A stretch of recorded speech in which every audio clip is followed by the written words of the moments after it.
Okay guys, today I'm going to explain how to upgrade your parking lights on your Tucson from this to this. So let's get started. Okay, let's go through the location of the part and what you're going to need for this job. The location, as indicated, is on the inner side of each headlamp assembly.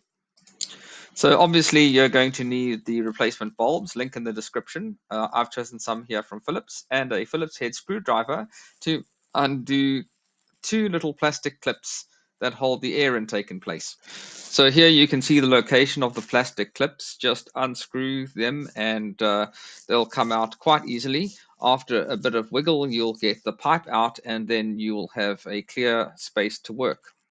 So what you're looking for at the back are two black screws. They're bayonet style, so twist them counterclockwise and pull them out.